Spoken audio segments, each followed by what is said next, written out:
What's going on, everyone? Welcome to the Cleveland Pulse YouTube channel. I am your host, Justin Harold, and with me, as always, my co host, Jeff Santa. Today, we are bringing you our final mock draft a week away from the NFL draft, where your Cleveland Browns will be selecting 44th in this year's draft after trading first round picks to the Texans for Deshaun Watson.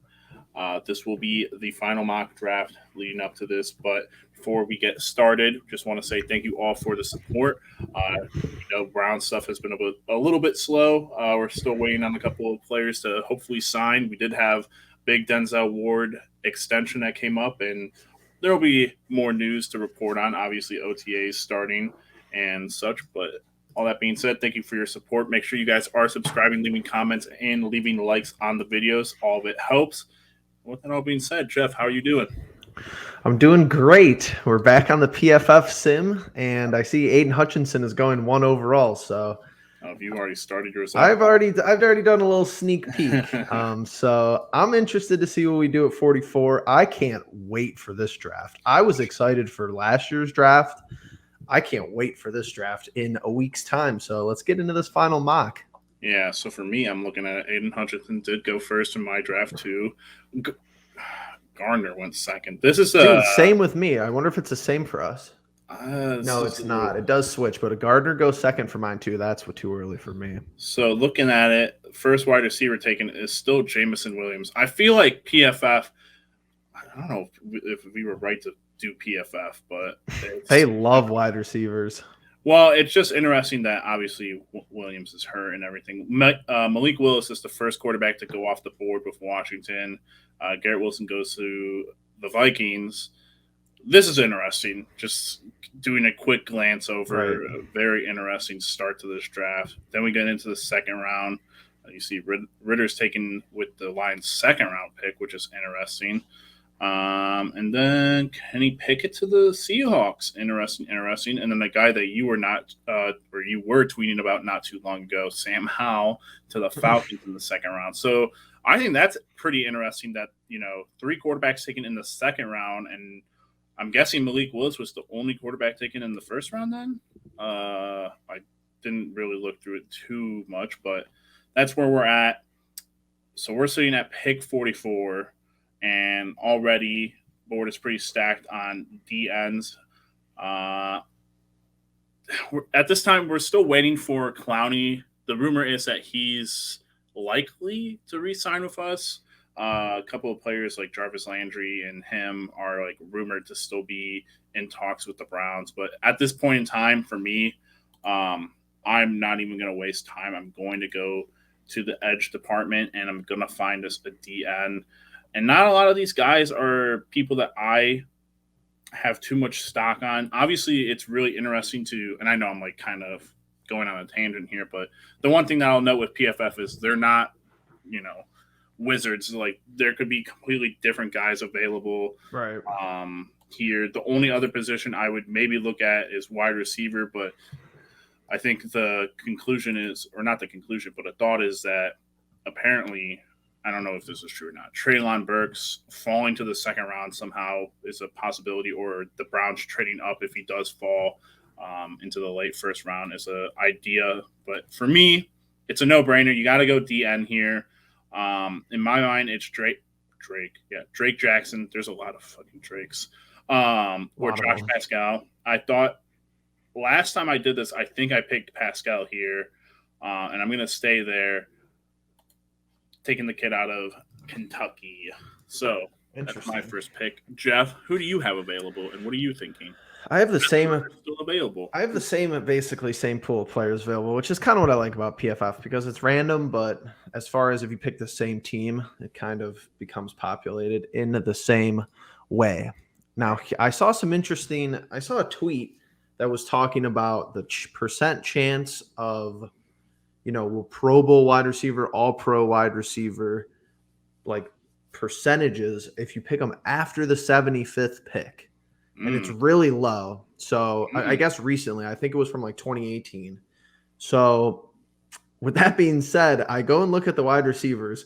And I think that if Mechie is here at 44, and the Browns don't pick him, I think people are going to be not thrilled with that. However, what's his timetable? Like, do we know? Is he's not going to be ready for the season? I think Michi's supposed to be ready for the season. I think Williams is the It's Alabama okay, wide receiver okay. that's not supposed to be ready. It's I just interesting that don't you have know, like Jahan with the Dotson there. I just don't know with these injuries. Like, so what? Let's just say Mechie isn't 100%, and Deshaun Watson suspended. It's like, are we incorporating two new guys in at like the week 4 or like week 5? Do you know what I'm saying with that? Yeah, Mechie could be available, but it's like, are you going to run him out there? I don't really know. So I'm going to go edge, which I think is kind of contrary to popular belief. I think people think we're really going to take wide receiver at 44.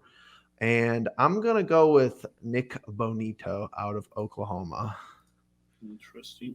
So we both go edge because here's the thing. I'm cautiously being optimistic with the wide receivers because I still think there's a chance we could re-sign Jarvis.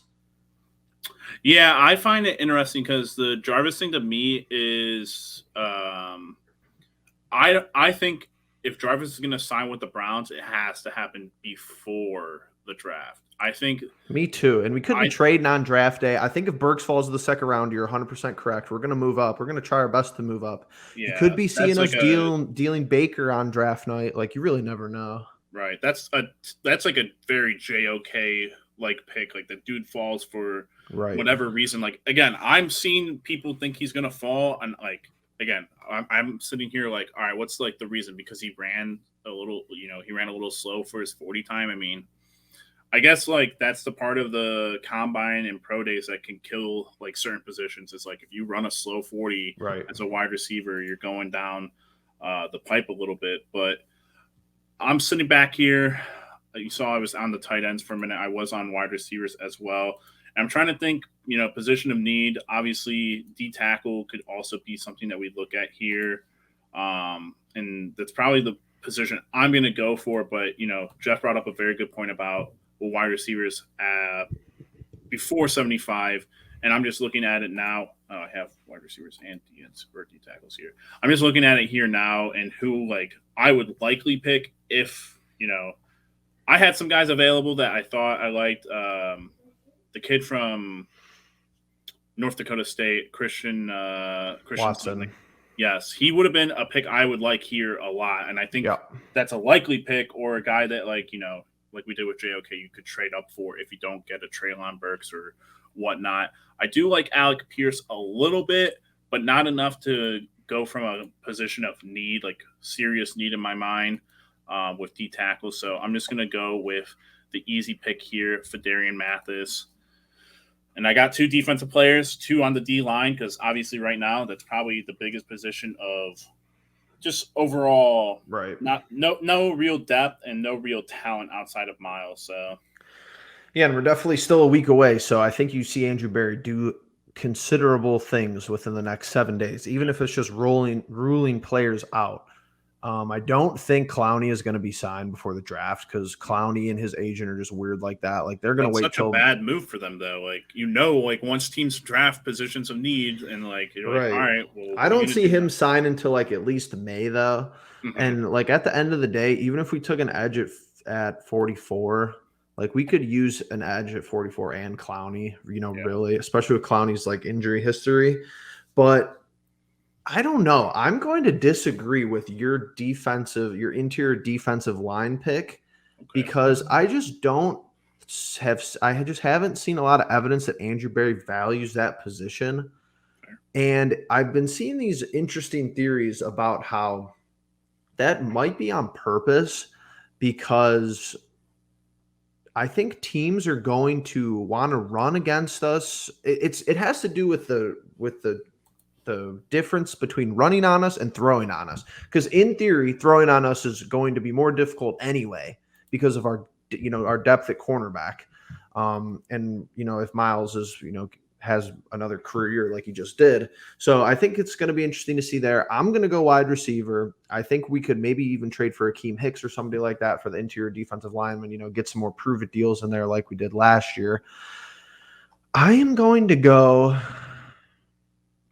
Wan'Dale Robinson out of Kentucky.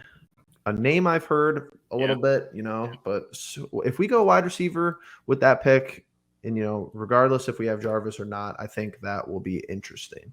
Yeah. And now back to me. We're still in the third round here. We still have one more pick before we make it to 100 picks in the draft.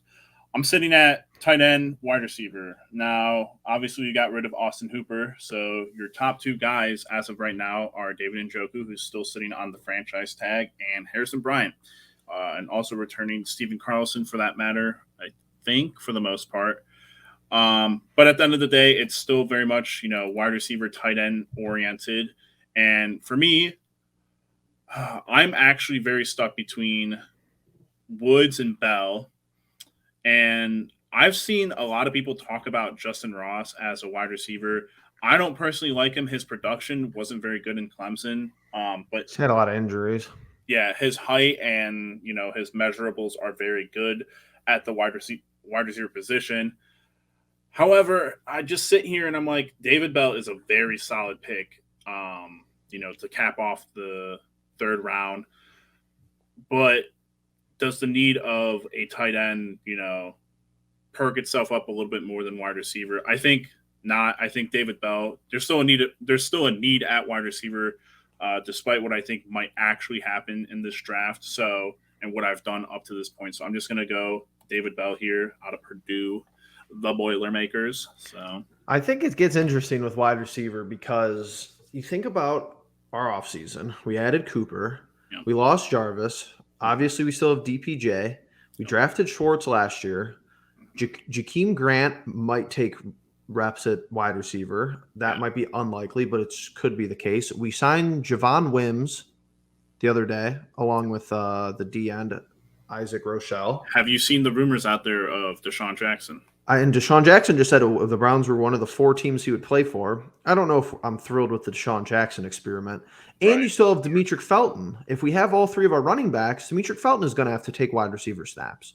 So it's like, are we going to burn an early pick on wide receiver? I still think it's likely, but we will see. PFF is making it so easy for me. Jelani Woods there at 106. That's so easy. The crazy thing about him is, 6'7". Crazy. Just everything was crazy about him. Yeah, he's I mean, the measurables again. Those He's not going to be there. Once you start getting into the end of the third round and everything, it's really all right, who are guys that might have off the field issues that you're willing to take a risk on? Who are the guys with the measurables? And really, we're starting to get to that point now. We're like, all right, I'm in round 4. There's quite a few players that we can go after. Man, who did I just have up here? Actually, I'm for a while. Oh no, I know who it is. Jake Ferguson, easy one for me. I can't avoid the missing tight end 3 in our game. Jake Ferguson, I don't think he'll realistically be here. That's what I'm saying. A lot of these players, again, that's my thing with PFF is just I feel like a lot of these players won't be at those positions, and I feel like a lot of players will be, but it is what it is. It's how they value it, but I think that was an easy one for me. So if I remember correctly, I think we hosted this guy. Rashad White. I'm almost certain we did on a visit, on a pre-draft meeting. Yeah, that's something that I haven't been paying attention to as much as I did last year. I remember, that was how I knew the Anthony Schwartz pick was going to happen. Right. I could be wrong. It could be somebody else with the last name of White, but I'm almost certain we hosted a running back or a halfback. So the running back I thought was Dalvin Cook's little brother. Oh, yeah, maybe that's what I'm thinking of. But I forget what team he played for. I'll find it while you make your PR. I wonder if he's going to be available. Apparently not. I'm looking at it, and it does not look like he's available. But I also just don't know what team he played for. So. Really, for the end of the day, see, here's the thing, though. It's why would you draft the halfback? Because if we don't retain D'Ernest, we'll just put Felton back there. Absolutely. Or we'll just hand the ball to Jakeem Grant. That's kind of what I've not minded about our offseason. We've had a lot of different dynamic pieces, but it's at this point where I don't want to say we really don't have a lot of holes, but we really don't for the most part. I'll go Matthew Butler, kind of like a Tommy Togiai pick last year. Hope he's a beast, just interior defensive lineman. Yeah. Now I'm. I don't know if you guys can see it, but I'm laughing at what I think could be a potential pick. Actually, you know what? I'm doing it. I'm picking a punter. Picking a That's punter. that's what I I'm gonna do. I think. the next position's very much going to be another special teams player. If yeah, he's still there. People, I feel like it's so funny because people are like, have like already started trash talking some of the kickers in this draft. Like apparently people What? don't really like Dicker. I don't know. It's How, just what I'm seeing. how I'm are you gonna really take. supposed to know? Some of these dudes do really fantastic in college. We've drafted two kickers. I'm taking a Reza too, though. Yeah, I mean, well, dude, he's got a freaking leg on him. He does have a nice leg on him, and it's not just he has a freaking leg on him. Like Jamie Gillen had a leg on him, but he's got some. He's Nice got good finesse. like averages, like good average punts, and Yeah. Yeah, but I mean, like at this point, like you're just sitting here, and some of these dudes might get taken earlier because of the fact that, like, hey, you looked at the Bengals last year, and their kicker was phenomenal. You get a guy like that, and he helps you win a lot of games. He helps you win a lot of close games, and that's the thing that matters the most. I don't know any of these dudes. I don't know Cameron Dicker, but everyone's going on about that he's like the best kicker coming out. So, and he's got a funny last name, so why not? You know what I'm curious about? Here's the thing. Oh, I still have another pick. I could pick another one if I really wanted to. Have them do a competition. Here's the thing. What I haven't really understood about our offseason is that we've cut players and like Hooper was the only one that was signed. Jarvis is a free agent. Hooper was signed? Yeah, Tennessee. I didn't know that. I Pretty didn't sure. know that. Pretty sure. Fact check me in the comments. But JC Tretter's still on Tretter is nowhere. Like, what if he comes back on a deal? I haven't heard that, but it's like I know we signed a center, but what if we draft one, get rid of the guy we signed, and just have a drafted center and Nick Harris? Like, if they really like a center, I don't know if that's how it operates. Yeah, but like, I'll take this guy from Mizzou, center. Skinner.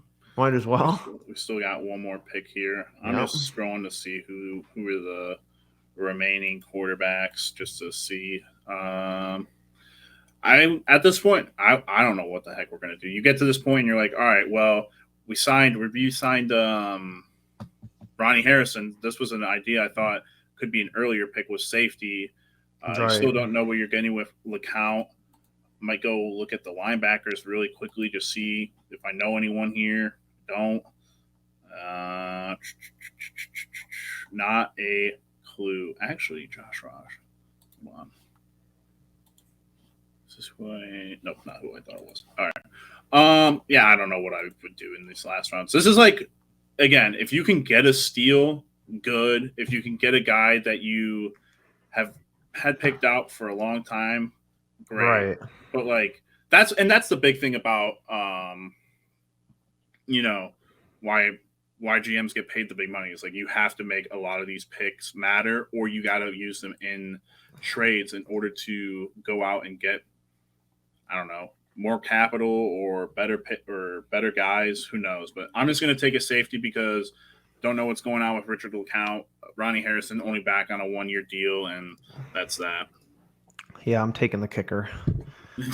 People could be mad about it, but like special teams is kind of like the weakest part of our team. It's like kind of annoying. Right. They're getting graded out here. Damn, they did not like my Jake Ferguson pick at all. I got a B minus. Oh, you got a C plus. We stink. I got a C plus. Yeah, we're pretty bad at this apparently. So Brad Hawkins apparently a good pick at 207, and then the kicker and punter picks were not great apparently. And David Bell a C. I think that's a bad call right there. Mathis good pick. I don't know if Bell tested particularly well. Yeah, again, the testing it's a lot of up in the air stuff. Yeah, 1,000%. But that's everything, Jeff. What do you think in terms of like reality? Like, I'm glad I didn't have an F.